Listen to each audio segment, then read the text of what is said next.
Because here's the thing I've been sitting with lately.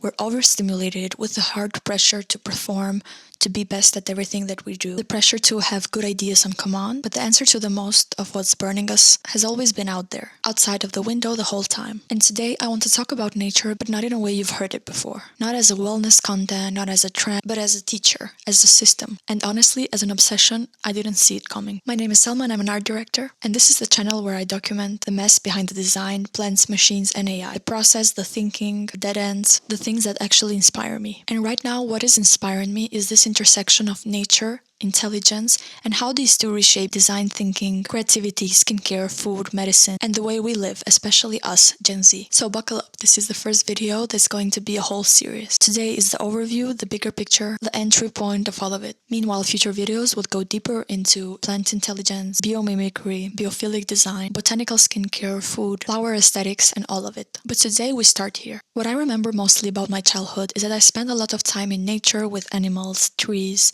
fruits, vegetables, playing around and being outside in the sun. My grandparents had a small farm and we've always been out there. And the time was just nothing special, but it was living. It was just life, it was normal. And 24 years later, I'm here writing my thesis called Nodes, studying the plant intelligence and how AI system can be implemented into this creative idea. And suddenly it doesn't feel like coincidence anymore. I think all of us has this thing that early in time shapes something inside of us, but as the years go by and life happens, you tend to forget that, to speed up and go on and forget it. But then one day it comes back and it hits different because now you understand the importance of it and why it mattered in the first place. For me, actually, it has always been there for the care that I put into my body, the food that I implement, the quality over the synthetic, the natural, and the biological products over synthetical ones. The need to understand not just something as it is, but how it works, and to have this eye for detail, the obsession with the beauty of what's behind it, and the curiosity to learn more. And I'm also an Aries, so I lead, I initiate, and that's my sign. I mean, I completely find myself into it. I get bored fast if there's no depth, and I'm constantly needing to have new knowledge inside my brain. And one thing that I found that never runs out of depth, it's exactly nature. You cannot get enough of it.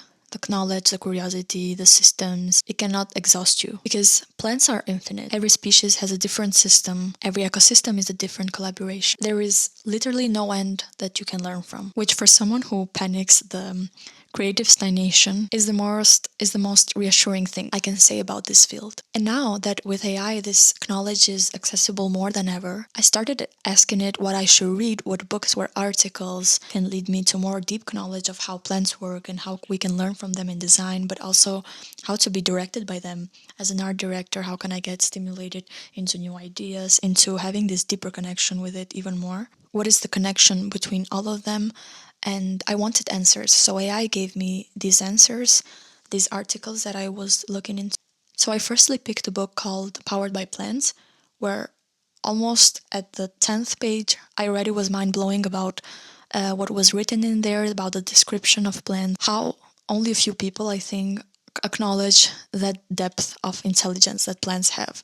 Because people usually look at plants in a different eye, but what they don't know is all of the system and how plants work. And I'm also myself not a scientist, not a botanist, not a professional into this field, but I do want to learn more as this is the direction that I'm heading into. I also learned about Stefano Mancuso when I wrote my thesis, which is the father of the study behind plant intelligence. And what he describes is that plants are not passive, they are not decoration, they are not just this static organism that just photosynthesis while we walk past them. Plants sense, they distribute information, they communicate between each other across root networks, chemical signs in the air, but this is just a few of things that they can do. They also solve problems, but slowly, consistently, without a brain, without a central nervous system, which is actually insane, using a distributed intelligence that is unlike anything that we've built. Mancuso also writes that plants have 20 different senses. I mean, we have 5. How impressive is that? They can sense gravity, light, humidity, chemical gradients, touch, sound. There's also research showing that they can sense the sound of water and grow their roots toward it, even through dry soil, before the water is even reachable. And in this other book, Revolutionary Genius Plants, and in this other book, revolutionary genius plants, he goes further talking about how plants don't have a centralized structure, and this is also the point why they survive, because you can cut off 90% of a plant and it will still grow. And that design principle has a lot to teach us about systems, about organization, and even creative workflow. And then there's the mycelium, the fungal network underground forests, which Merlin Sheldrake writes about in Entangled Life. These underground networks connect trees in distance of meters away from each other. They exchange nutrients between them. They share resources with weaker neighbors. And it is so beautiful to look at it that the forest is not a collection of different single trees coexisting there, but it's most likely one whole thing connected all to each other through this network. It's like an organism cooperating. And this is the avatar comparison I keep coming back to, because when you look at Pandora, you can almost sense all of this connection, and it is not science fiction, because when you study at plants, you realize that this thing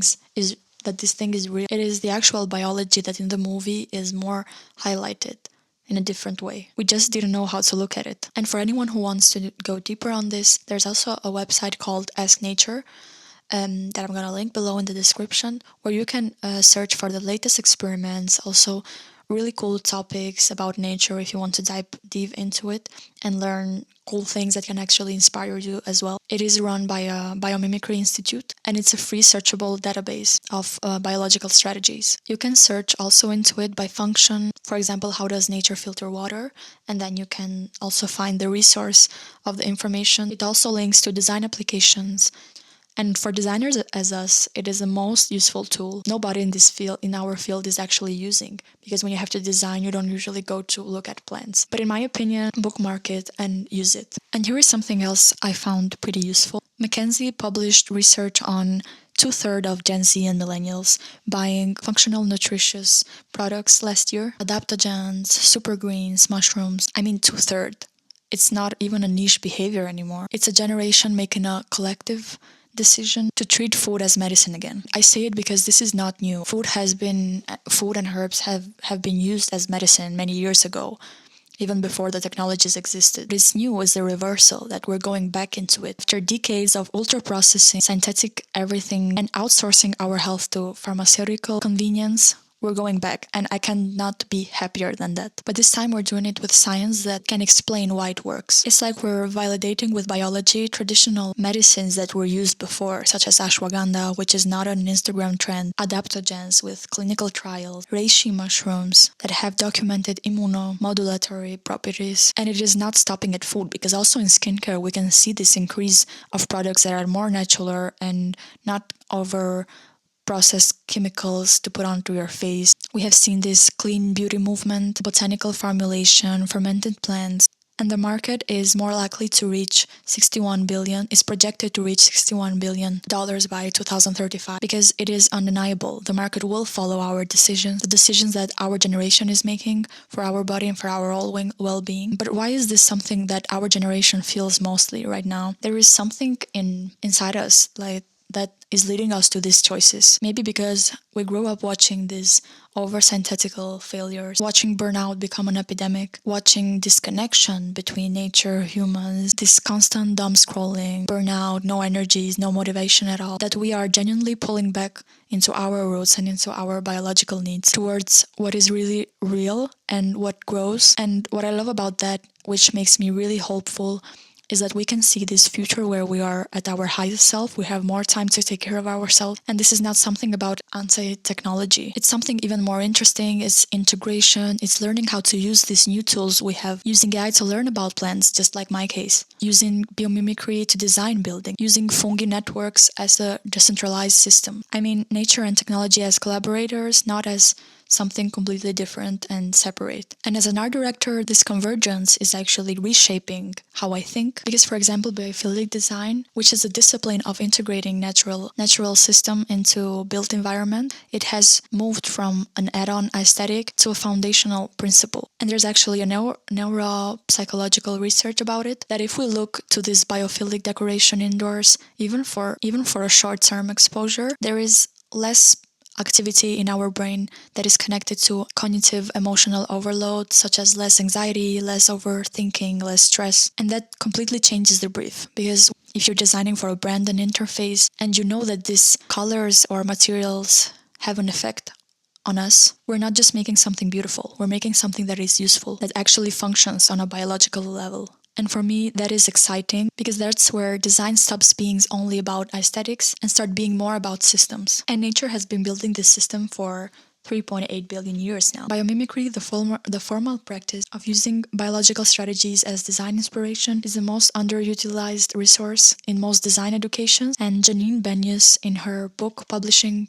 about biomimicry in 1997, explained this thing. The best solution to our problems were already field tested. We just need to know where to look. Because for us as designer, if how does a lotus leaf repel water or clean itself, and all these engineer problems that nature already solved, then we have all this library to our disposition to use as a weapon for our creativity. And we have all this library that never runs out. Visually, in the work that I'm making as an AI director, but also creative worker, I'm developing something that is in the intersection of organical forms and machine that is genuinely new, structures that look grown, not built, design systems, textures that feel biological but were generated with algorithms. And this is the territory I want to map. Not nature versus machines, but what they can make together as collaborators, not as viewing them separately. And in the next videos, I'm going to talk about the other topics that are connected like this as well, as I mentioned before. But for this one, I want to close it with something that has been sitting on me from when I read it, that Robin Wall Kimmerer wrote, which was a botanical and writer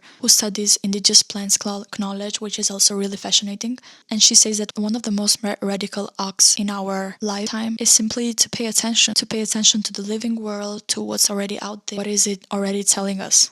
We have built an entire civilization on the assumption that nature is a resource, something to extract from, something to learn from. And what plant science is quietly providing is that it's not a resource. It is a model, the most sophisticated one, field-tested, optimized model for complex systems that never existed before. We only have to observe and listen more, and this is what this channel is going to be. Not just the mess behind the design, but the intelligence behind nature, and what an art director as me can do with it. See you on Wednesday.